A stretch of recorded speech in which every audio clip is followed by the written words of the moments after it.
नमस्कार प्रिय किसान भाइयों और बहनों, मैं डॉक्टर स्वाति तिवारी अग्रवाल उपस्थित हूँ आप सभी के सामने कृषि दर्शन का यह अंक लेकर, जिसमें हम बात करेंगे पशुओं में बीमारियों की रोकथाम एवं रोग नियंत्रण कार्यक्रम के बारे में। आज मेरे साथ इस विषय पर चर्चा करने के लिए स्टूडियो में उपस्थित हैं डॉक्टर वी.के. साहू सर, जो कि सीनियर वेटनरी सर्जन है पशु चिकित्सालय भदभदा में। नमस्कार सर, स्वागत है आपका। नमस्कार। नमस्कार सर, आज के इस अंक में हम डिस्कस करने वाले हैं विभिन्न बीमारियों के बारे में जो कि पशुओं में होती हैं, ना सिर्फ इस सीज़न में बल्कि हर एक सीज़न में जो पशुओं में आम तौर पर देखी जाती हैं। हमारे किसान भाई बहनों को हम बताना चाहेंगे उनके बारे में और उनका किस प्रकार से रोकथाम कर सकते हैं। तो सर, सबसे पहले मैं आपसे ये जानना चाहूँगी कि कौन सी बीमारियाँ हैं जिनके बारे में हमें आज डिस्कस करना चाहिए। ये बहुत महत्वपूर्ण प्रश्न है, क्योंकि वर्तमान जो मौसम है ये एक्सट्रीम वेदर है, ठंडा मौसम है। और इस मौसम में पहले तो मैं बात करना चाहूँगा कि हमारे पशुपालन विभाग और भारत सरकार के द्वारा गवर्नमेंट ऑफ इंडिया का एक प्रोजेक्ट चल रहा है FMDCP, foot and mouth disease control program. इसके अंतर्गत हम लोग घर घर जाकर वैक्सीनेशन का प्रोग्राम कर रहे हैं, टीकाकरण का काम कर रहे हैं, और इसी के साथ साथ में उनको टैग भी कर रहे हैं, जिससे कि यूनिक आइडेंटिफिकेशन नंबर उस एनिमल को मिल सके। और उसके पैरेलल में हम लोग एक और काम करते हैं कि उसको कार्ड भी दे देते हैं कि आगे का वैक्सीनेशन जो शेड्यूल होगा वो कब होगा। तो मैं किसान भाइयों से कहना चाहता हूं कि वो कार्य में सहयोग करें। कई जगह जब हम जाते हैं तो लोग बाग उससे बड़े असंतुष्ट होते हैं कि नहीं, हमको नहीं लगवाना है, दूध नहीं देगा, इससे जानवर में ऐसा प्रॉब्लम हो जाता है, ये समस्या होती है। तो मैं उन्हें बताना चाहता हूं कि ये बहुत अति महत्वपूर्ण प्रोग्राम है, आप टीकाकरण करवाएं। FMDCP का बहुत महत्वपूर्ण प्रोग्राम है और ये बहुत महत्वपूर्ण बीमारी है। इसका वैक्सीनेशन हम लोग अक्टूबर से स्टार्ट कर देते हैं और आप टीकाकरण करवाएं। इससे क्या है, एक साल में अभी जो हमने डाटा मैंने देखा इसका कि 12 से 14 हज़ार करोड़ रुपए का नुकसान होता है किसान का। मोर्टेलिटी कम होती है, जानवर कम मरते हैं, लेकिन इसका क्या है कि जो वायरस है वो स्मॉलेस्ट वायरस होता है। Absolutely. सबसे छोटा वायरस होता है, तो उसकी डिफ्यूजिबिलिटी बहुत ज़्यादा है, ट्रांसमिशन फास्ट होता है जी। और इसके बहुत सारे स्ट्रेन भी हैं, और जैसे कि मैं आपको बताना चाहूंगी इसके 7 स्ट्रेन्स होते हैं। FMD वायरस के 7 स्ट्रेन्स होते हैं जिनके अगेंस्ट वैक्सीन डेवलप करना अपने आप में एक बहुत चैलेंजिंग चीज़ है। हमारे यहाँ पर इसके जो आपने स्ट्रेन्स बताएं, इंडिया में जो मोस्ट प्रेवलेंट स्ट्रेन है वो AC स्ट्रेन्स होते हैं। ये साउथ अफ्रीकन टाइप के 3 स्ट्रेन्स होते हैं, SET1, SET2, SET3। वहाँ का रिपोर्ट अपने यहाँ पर नहीं हुआ, लेकिन स्ट्रेन स्पेसिफिक है। यहाँ पर इंडिया में जो रिपोर्ट हो रहा है तो स्ट्रेन्स किसानों से ठीक है, किसानों के उसके पर्पज़ नहीं है, एक टेक्निकल बात है। मैडम ने बड़ा अच्छा क्वेश्चन रेज किया, स्ट्रेन्स वाला है। तो ये हमारे यहाँ पर जो स्ट्रेन्स हैं ये बहुत मोस्ट प्रेवलेंट स्ट्रेन है। OAC का जो इंडियन एमोलॉजिकल का जो वैक्सीन आता है हम लोग प्रोवाइड कराते हैं। और 6 महीने से जो बड़े काफ होते हैं उनको वैक्सीन करवाएं। और इवन देन एक और बड़ी समस्या आती है मैडम, हम लोग जो फील्ड में देखते हैं, आप भी फील्ड वेटरियन हैं, हॉस्पिटल में हैं, तो मैं देखता हूं कि फील्ड में कहते हैं कि वो प्रेग्नेंट एनिमल है, उसको नहीं लगना चाहिए। तो मैं उनकी बात से यहाँ तक सहमत हूँ कि यदि एडवांस प्रेगनेंसी है वहाँ पर ना लगवाएं। हम एडवांस प्रेगनेंसी जैसे कह सकते हैं कि गाय में यदि 9 महीने होता है प्रेगनेंसी पीरियड, तो वहाँ पर नहीं लगवाएं आप। लेकिन यदि प्रेगनेंसी 4 महीने की है, फर्स्ट ट्राइमेस्टर में है, सेकंड ट्राइमेस्टर में है, तो वैक्सीन लगा लें, कोई नुकसान नहीं होगा। बिल्कुल कहीं से कहीं तक कोई भी नुकसान नहीं होता है। एनिमल को वैक्सीन करवाएं। और काफ जो छोटे होते हैं उनको वैक्सीन के बाद में बूस्टर डोज जरूर लगवाएं। कई बार बूस्टर डोज एग्जेम्प्ट कर जाते हैं तो वो बीमारी आ जाती है। जैसे कि आपने अभी हमें बताया कि जो बूस्टर डोजिंग लगवानी होती है, तो हमारे किसान भाई बहनों को आप बताएंगे कि जो बूस्टर वैक्सीन है वो हमको किस उम्र से किस उम्र तक के काव्स को लगवाना है? क्या उसमें मेल फीमेल का भी कुछ डिफ्रेंसिएशन है या एनी अदर थिंग जो हमें ध्यान में रखनी हो? देखिए, वैक्सीनेशन में सेक्स डिटर्मिनेशन, सेक्स का डिफ्रेंशिएशन नहीं होता है, वो दोनों ही सेक्स के लिए रहता है। मेल में भी उतना ही महत्वपूर्ण है, फीमेल में, क्योंकि यदि एनिमल को इन्फेक्शन हुआ है, आइदर मेल हो या फीमेल हो, तो वो दूसरे एनिमल्स में इन्फेक्शन करने के लिए पर्याप्त होता है। Absolutely. तो होना क्या चाहिए कि 6 महीने में, जैसे आपने पूछा, 6 मंथ में पहला वैक्सीनेशन करवा लें आप, 4 to 6 मंथ में। इसके बाद में 1 महीने के बाद बूस्टर लगता है। यहाँ मैं हमारे किसान भाइयों को बताना चाहूंगी कि यदि किसी के मन में ये भ्रांति है कि हमें बछिया को लगवाना चाहिए और बछड़ों को नहीं लगवाना चाहिए, या बछड़ों को लगवाना चाहिए बछियों को नहीं लगवाना चाहिए, तो वो पूर्णतः गलत है। हमें सारे जो कि 1 साल से कम उम्र के काव्स हैं, सभी को बूस्टर वैक्सीन लगने के 1 महीने बाद लगवाना चाहिए। इसके अलावा सर मैं एक और चीज़ डिस्कस करना चाहूँगी कि ये तो बात हो गई इन्फेक्शियस डिसीजेस की, इसके अलावा contagious diseases, nutritious diseases, metabolic diseases, इन बीमारियों के बारे में भी आप थोड़ा प्रकाश डालेंगे सर? यस, देखिए, जहाँ बात अपन कॉन्टीजियस डिसीज़ की बात कर रहे थे, तो कॉन्टीजियस डिसीज़ में एफएमडी बहुत मोस्ट कॉन्टीजियस डिसीज़ है। दूसरी जो बैक्टीरियल डिसीज़ होती है हेमरेजिक सेप्टिसीमिया, जैसे हम लोग किसान भाई हमारे जो है ना उसको गलघोंटू कहते हैं, ये भी बड़ी भयंकर बीमारी होती है। इसमें 24 से 48 घंटे में एनिमल्स की डेथ हो जाती है। होना ये चाहिए कि इसका हमारे मध्य प्रदेश सरकार पशुपालन विभाग बिफोर ऑनसेट ऑफ मानसून, बारिश के पहले हम लोग वैक्सीनेशन करवाते हैं। गलघोंटू का वैक्सीनेशन बहुत महत्वपूर्ण है, ये भी कॉन्टेजियस है, बहुत ही सही। और इससे एनिमल्स की डेथ बहुत जल्दी फास्ट होती है, एक्यूट डिसीज़ होती है, बहुत जल्दी सिम्टम्स आते हैं और जानवर मर भी जाता है। तो जब भी यदि ऐसे सिम्टम्स आते हैं, फीवर आता है, जानवर ऑफ फेड होता है, तत्काल वैक्सीनेशन करवाएं। HS हेमरेजिक सेप्टिसीमिया गलघोंटू। दूसरी बीमारी आती है फील्ड में, मैंने देखा ब्लैक क्वार्टर, जिसको एक्टिंगिया रोग कहते हैं, और जगह जगह अपने अपने नामों से जानते हैं लोग। इसमें क्या होता है, इसके सिम्टम्स, इसमें भी फीवर आता है और 24 से 48 घंटे में एनिमल्स की डेथ हो जाती है। सिम्टम्स बहुत बढ़िया क्लियर पता लग जाता है, एनिमल्स लंगड़ाने लगता है, उसको एक क्रेपिटेटस साउंड आती है, एम्फाइसीमेटस सोलाइंग आ जाती है। उसको हम जब जो काफ होते हैं, यंग काफ होते हैं, उनमें इन्फेक्शन ज़्यादा होता है, आप जानते हैं वेटनेरियन है, तो जब भी फार्मर्स यदि उसको महसूस करेगा, लंगड़ाएगा, फीवर आएगा, उसको महसूस कराएगा, तो उसमें एक आवाज़ आती है, चर चर की आवाज़ आती है। तो आप आराम से पता लगा सकते हैं कि इसको एक्टिंगिया बीमारी है और इसमें मृत्यु निश्चित है। इसलिए करना क्या चाहिए, अपने तत्काल जो है ना वेटनरी हॉस्पिटल में डॉक्टर्स हैं हमारे, इवन देन पैरावेट स्टाफ है, इनसे संपर्क करें, उसका तत्काल इलाज हो जाता है तो जानवर बच जाता है।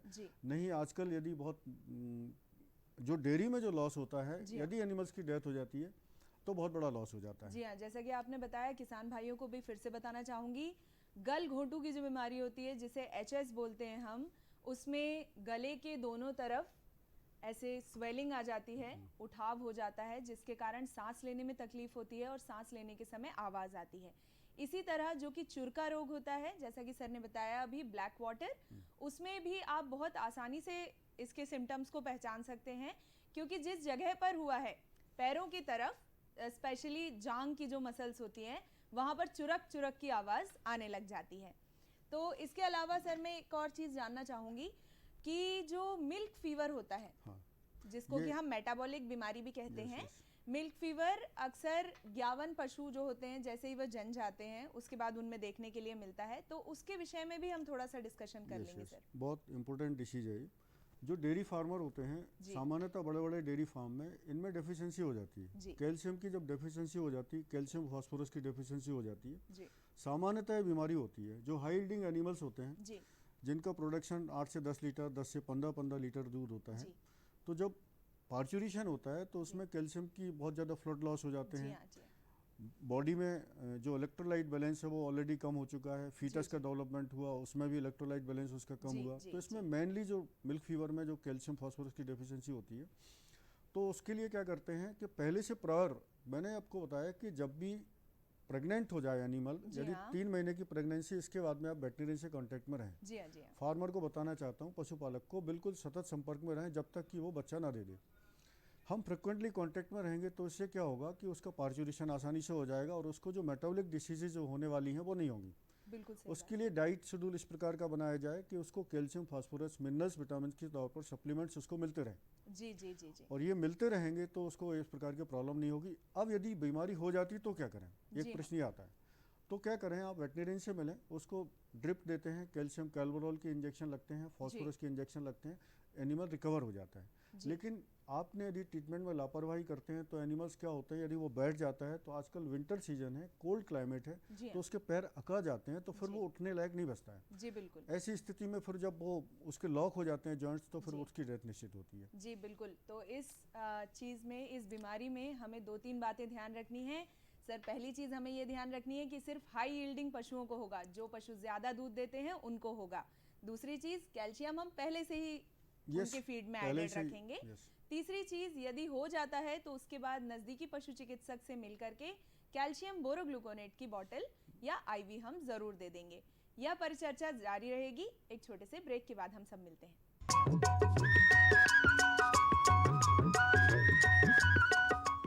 अरे सुन तो। मुझे क्या सुनाना चाहते हो? जो सुनाओ मेरी सौतन को। किसको? अरे वही तुम्हारा मोबाइल फोन जिससे सुबह शाम दिन रात चिपके रहते थे और कहते थे किसान कॉल सेंटर से बातें हो रही हैं। अच्छा ये बात है। हाँ क्यों, क्या हुआ? अब बात नहीं होती क्या? अब तो झट से बात हो जाती है। संबंधी समस्याओं का अपनी भाषा में तुरंत हल पाने के लिए पूरे भारत में किसी भी फोन से हेल्पलाइन नंबर पर संपर्क करें। किसानों का दोस्त किसान कॉल सेंटर।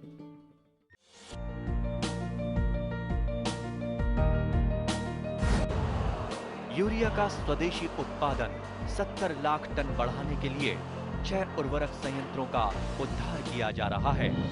FCIL के गोरखपुर, सिंदरी, तलचर और रामागुंडम संयंत्र, HFCL की बरौनी इकाई और BVFCL की नामरू फोर्थ। सोने पर सुहागा ये है कि देश में अब बनेगा सिर्फ नीम लेपित यूरिया, क्योंकि इससे होगा किसानों का फायदा ही फायदा। अनाज का उत्पादन 10% तक बढ़ेगा। बढ़ेगी 10 से 15% नाइट्रोजन क्षमता।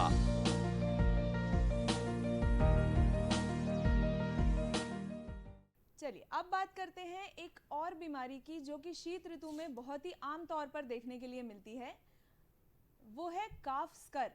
ये बफेलो के जो काफ होते हैं, यानी कि जो भैंसों के छोटे बच्चे होते हैं, उनमें देखने के लिए मिलती है। तो सर इस पे थोड़ा सा आपका मार्गदर्शन चाहूंगी मैं कि इससे बचाव के लिए हम क्या करें।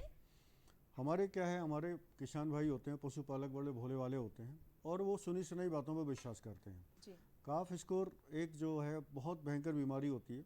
रीज़न उसका क्या है कि काफ मोर्टेलिटी सबसे ज़्यादा होती है। जी सर।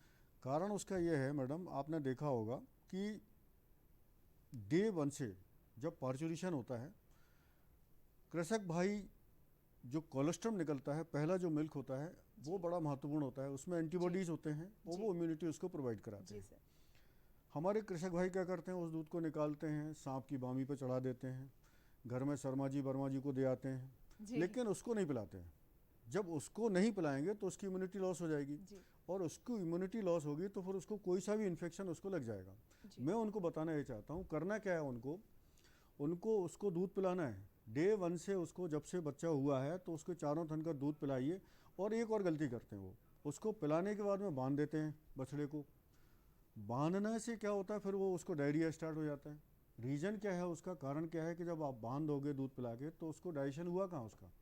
तो मैं बताना ये चाहता हूँ कि उसको खुला छोड़ दें, आप कूदने दें, उसको घूमने दें, फिरने दें। जब उसकी इच्छा होगी वो दूध पी लेगा, फ्री रहेगा, तो उसका डाइजेशन रहेगा, तो उसकी इम्यूनिटी पैदा हो जाएगी। तो ये काफ स्कोर टाइप की बीमारी आने नहीं उसको, एक बात। अब यदि बीमारी आ गई तो इसमें सबसे ज़्यादा क्या होता है, इलेक्ट्रोलाइट बैलेंस सबसे ज़्यादा गड़बड़ आता है। डायरिया होता है इसमें। अब डायरिया होता है तो हमारे भाई लोग क्या करते हैं कि उसको बांध देते हैं एक जगह, सुबह शाम दूध पिलाते हैं, इसके बाद ध्यान नहीं देते हैं। सोचते हैं कि ये तो दूध पी रहा है, हमारा दूध बिक रहा है 60 रुपये किलो, 50 रुपये किलो, तो इसको फालतू में 1 लीटर 2 लीटर दूध क्यों पिलाएं। वो ये समझते नहीं है कि दूध भैंस या गाय किसके लिए दे रही है, उस बछड़े के लिए दूध दे रही है। तो बछड़े का राइट तो पहले बनता है ना, दूध उसको मिलना चाहिए पहले। तो उसको दूध मिलता नहीं। जब उसको दूध नहीं मिलेगा उसकी इम्यूनिटी खत्म हो जाएगी। इम्यूनिटी खत्म हो जाएगी, बीमारी काफ स्कोर के साथ साथ दूसरी बीमारियां भी आ जाएंगी और उसकी मृत्यु निश्चित है। फील्ड में मैंने बड़े बड़े डेयरी फार्म को विजिट किया है, तो मैडम मैंने देखा है कि ये काफ मोर्टेलिटी 90% काफ मोर्टेलिटी है और हमारे डेयरी फार्मर उन पर बिल्कुल ध्यान नहीं देते। ये बहुत महत्वपूर्ण प्रश्न है। इनमें नियोनेटल मोर्टेलिटी बहुत होती है। कारण उसके कई कारण होते हैं। एक तो डिवर्मिंग नहीं देते, बच्चों में डिवर्मिंग बहुत ज़रूरी होती है। मैं ये सजेस्ट करता हूँ कि 15 दिन का यदि बच्चा हो जाता है उसको आप डिवर्मिंग स्टार्ट कर दें। हर महीने दें आप 3 महीने तक। इसके बाद में 3 महीने बाद उसका डिवर्मिंग का शेड्यूल लेके आ जाएं। तो ये डिवर्मिंग भी करवाएं। और उसको क्या करें, यदि वो बीमार हो जाता है तो आप वेटरिनरी से मिलें, उसको electrolyte balance fluid, IV fluid जो है अपन DNS वगैरह देते हैं, एंटीबायोटिक्स देते हैं और वो ठीक हो जाता है। अब वो ठीक होने में 3 दिन लगते हैं उसको। कई बार हमारे किसान भाई क्या करते हैं कि एक बार इलाज करा लिया और 2 दिन 3 दिन के लिए फ्री हो जाते हैं, तो वो भी गलत है। तो उसको इलाज पूरा कराएं उसको, क्योंकि क्या है कि हमारी जो हम लोग जो डेयरी फार्मर हैं, डेयरी फार्मिंग तो करते हैं लेकिन अपना बीज खुद तैयार नहीं करते हैं। डेयरी फार्मर वही सक्सेस होता है जो अपना खुद का सीड पैदा करें। मीन्स मैं कहना ये चाहता हूँ कि अपने काफ वो खुद रियर करें।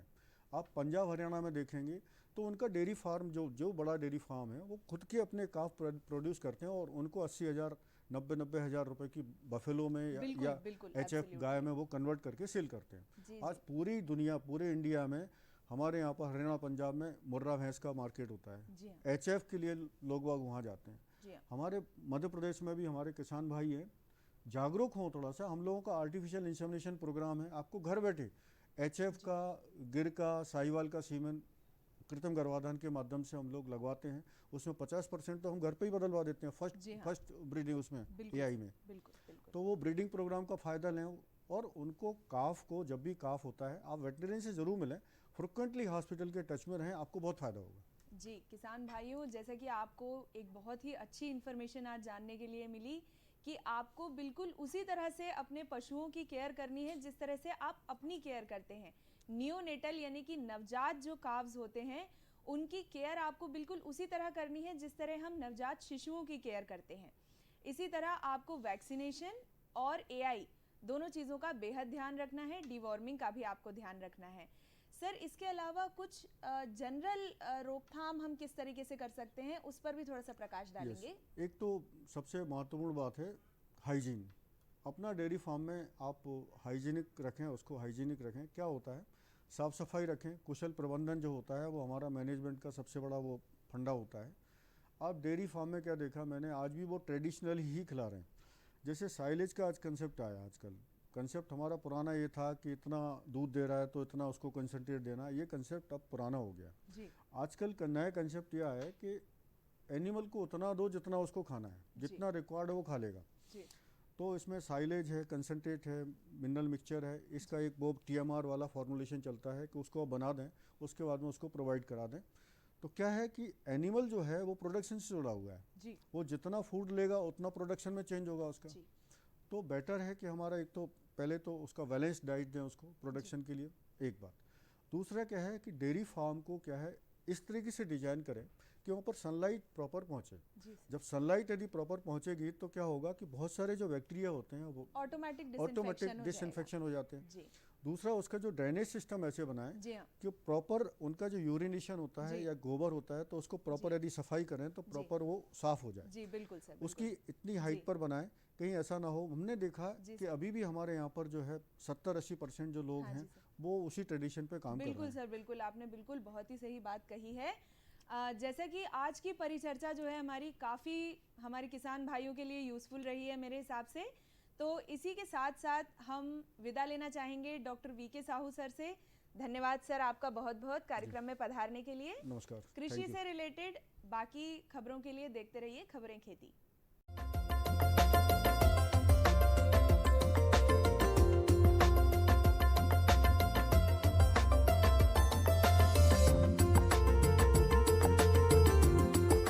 नमस्कार, खबरें खेती में आपका स्वागत है। ये नजर डालते हैं आज के प्रमुख समाचार पर। 81% रबी फसलों की बोनी पूरी। फसल बीमा योजना के प्रचार रथों को दिखाई हरी झंडी। शिमला मिर्च के उत्पादन की दी सलाह। सरसों में माहो कीट का नियंत्रण। शीतकालीन सब्जियों की देखभाल। और अब खबरें विस्तार से। 81% रबी फसलों की बोनी पूरी। प्रदेश में इस समय रबी फसलों की बुआई किसानों द्वारा शीघ्रता से की जा रही है। कृषि संचालनालय से प्राप्त जानकारी अनुसार 23 दिसंबर तक 81% बुआई पूरी कर ली गई है। सबसे अधिक गेहूं की बुआई 83 लाख हेक्टेयर में की गई है, जबकि गत वर्ष समान अवधि में 70 लाख हेक्टेयर में गेहूं बोया गया था। प्राप्त जानकारी अनुसार इस वर्ष के निर्धारित बोनी लक्ष्य 136 लाख हेक्टेयर के विरुद्ध अभी तक 126 लाख हेक्टेयर में बुआई हो चुकी है। चालू रबी सीजन में चने का रकबा गत वर्ष से पीछे चल रहा है। गत वर्ष समान अवधि में चने की बुआई 26 लाख हेक्टेयर में हुई थी, जबकि इस साल अभी तक मात्र 25 लाख हेक्टेयर में हुई है। किसान कल्याण विभाग ने इस साल 19 लाख हेक्टेयर में चना बुआई का लक्ष्य रखा है।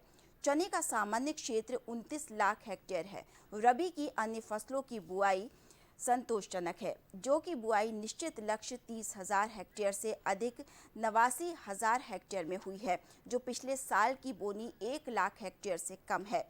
मटर की बुआई 2, मसूर 4, राई सरसों 7 लाख हेक्टेयर में बोया गया है। अलसी 87,000 हेक्टेयर एवं गन्ना 94,000 हेक्टेयर में बोया जा चुका है। इस वर्ष दलहनी बोनी 32 एवं तिलहनी बोनी 8 लाख हेक्टेयर में हुई है। खाद्यान्न फसलों की बुआई 116 लाख हेक्टेयर में की गई है। फसल बीमा योजना के प्रचार रथों को दिखाई हरी झंडी। किसान कल्याण तथा कृषि विकास मंत्री कमल पटेल ने मंत्रालय से प्रधानमंत्री फसल बीमा योजना के व्यापक प्रचार प्रसार के लिए प्रचार रथों को हरी झंडी दिखाकर रवाना किया। इस अवसर पर प्रमुख सचिव कृषि अजीत केसीए, संचालक कृषि प्रीति मैथिल भी मौजूद रहे।